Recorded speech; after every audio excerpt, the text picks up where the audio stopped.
성범죄 징계 시효, 이제 최대 10년입니다. 디지털 성범죄는 더욱 강력한 처분이 불가피해졌습니다. 공직사회와 일반 기업에서도 성비위 근절을 위한 변화의 바람이 거세게 불고 있습니다.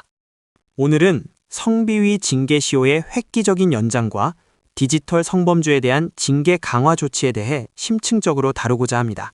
특히 공무원 징계령 개정안이 가져올 파급 효과와 행정사로서 우리가 어떤 도움을 드릴 수 있을지에 대해 이야기 나누겠습니다. 의뢰인 여러분, 궁금한 점이 많으실 텐데요. 누리 행정사님, 징계 시효가 10년으로 늘어났다는 것이 정말 충격적입니다. 과거의 일까지도 다시 문제가 될 수 있다는 것인지요. 이 변화가 언제부터 적용되는지 궁금합니다. 네, 의뢰인님의 우려를 충분히 이해합니다. 주요 내용은 2023년 12월 26일부터 시행된 공무원 징계령 개정에 따른 것입니다. 성비위의 징계시효가 기존 3년에서 5년으로 연장되었고, 특히 금품 수수와 마찬가지로 성폭력, 성매매, 성희롱 등 중대한 성비위는 징계시효가 10년으로 대폭 늘어났습니다. 이러한 시효 연장은 단순한 행정적인 변화를 넘어 성비위에 대한 국가의 강력한 의지를 보여주는 것이라 할 수 있습니다. 그렇다면 이전에 발생했던 성비위 사건들도 징계시효 10년이 적용될 수 있는 건가요? 예를 들어 5년 전에 일어난 일이라면요. 아주 중요한 질문입니다. 일반적으로 징계시효는 행위 시점을 기준으로 판단하지만 개정된 법규의 적용에 있어서는 경과 규정이 중요합니다. 대부분의 경우 법률이 개정되면 그 효력은 개정 후 발생하는 행위에 적용되는 것이 원칙입니다. 하지만 일부 예외적으로 특히 중대한 공익 목적을 위해서는 경과 규정을 두기도 합니다.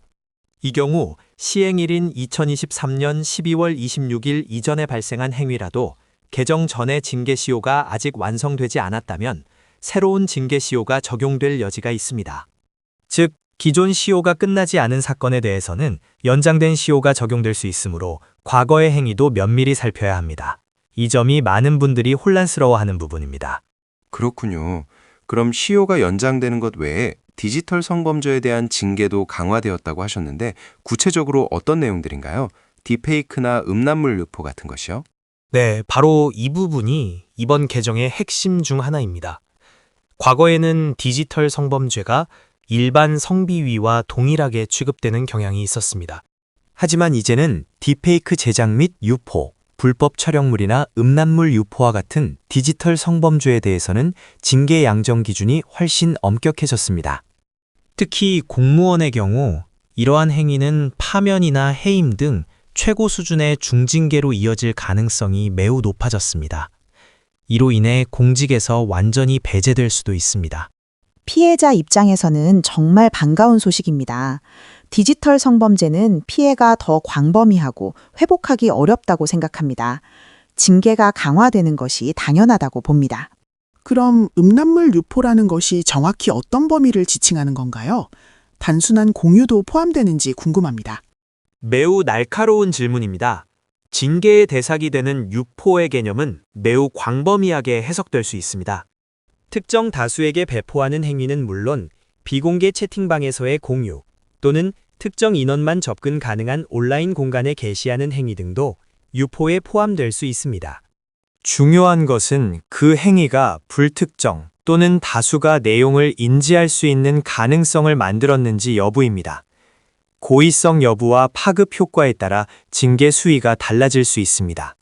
만약 제가 억울하게 연루되었다면 어떻게 소명해야 할까요? 징계 시효도 늘어나고 기준도 강화되었다니 더 어렵게 느껴집니다. 억울한 상황에 놓이셨다면 철저한 소명이 더욱 중요해집니다. 행정사로서 저희가 할 수 있는 역할이 바로 여기에 있습니다. 우선 혐의 사실에 대해 정확히 파악하고 관련된 증거 자료를 체계적으로 수집하는 것이 필요합니다. 자신의 주장을 뒷받침할 객관적인 자료를 확보해야 합니다. 그리고 자신의 입장을 명확하고 논리적으로 정리하여 징계위원회에 제출할 소명 자료를 작성해야 합니다. 이 과정에서 행정 전문가의 도움이 필수적입니다. 저희 누리 행정사는 징계위원회에 제출할 의견서, 소명 자료 작성 대행을 통해 의뢰인의 주장이 충분히 전달될 수 있도록 지원합니다. 그럼 피해자 입장에서는 이러한 징계 강화가 실질적으로 어떤 도움이 된다고 보시나요? 피해자 보호 관점에서 보면 가해 행위에 대한 징계가 강화됨으로써 피해자는 심리적 안정감을 얻을 수 있고 유사한 범죄의 재발을 막는 효과도 기대할 수 있습니다. 특히 공직사회나 특정 직역에서 성비위가 발생했을 때 해당 가해자가 그 직역에 계속 머무는 것을 막아 공적 신뢰를 회복하는 데 기여할 것입니다. 피해자의 신고 유인을 높여 성비위 사실이 은폐되지 않고 적극적으로 드러나게 하는 효과도 무시할 수 없습니다. 만약 징계 처분이 너무 가혹하다고 느껴지면 행정사님이 도울 수 있는 부분은 무엇인가요? 징계 처분에 대해 불복할 때 행정심판 청구를 통해 처분의 감경이나 취소를 구할 수 있습니다. 이 또한 저희 행정사의 핵심 업무 영역입니다. 저희는 징계 처분의 부당함을 면밀히 분석하고 행정심판 청구서 작성 대행을 통해 행정심판위원회의 의뢰인의 입장을 대변하여 인용을 목표로 합니다. 특히 징계 양정의 적정성 여부, 절차적 위법성 유무 등을 중점적으로 검토하여 구제 방안을 모색합니다. 이런 변화 속에서 조직이나 개인이 조심해야 할 부분은 어떤 것이 있을까요? 예방 차원에서도 조언을 듣고 싶습니다. 가장 중요한 것은 성인지 감수성을 높이는 것입니다. 불필요한 오해를 살 수 있는 행동이나 발언을 스스로 자제하는 노력이 필요합니다. 조직 차원에서는 정기적인 성폭력 예방 교육을 강화하고 성비위 발생 시 신속하고 공정한 처리 절차를 마련해야 합니다. 또한 피해자 보호 조치도 중요합니다. 특히 디지털 환경에서의 윤리의식을 함양하고 정보통신망을 통한 불법적인 영상물 유포나 공유에 절대 가담하지 않도록 경각심을 가져야 합니다.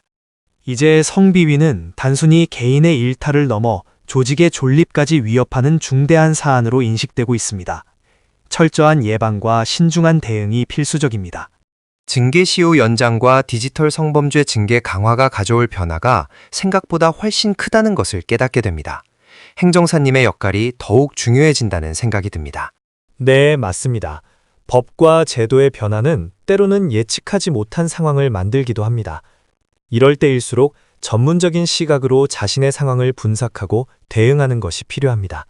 저희 누리 행정사는 이러한 변화 속에서 의뢰인들이 부당한 징계 처분으로부터 구제를 받을 수 있도록 최선을 다해 조력할 것입니다.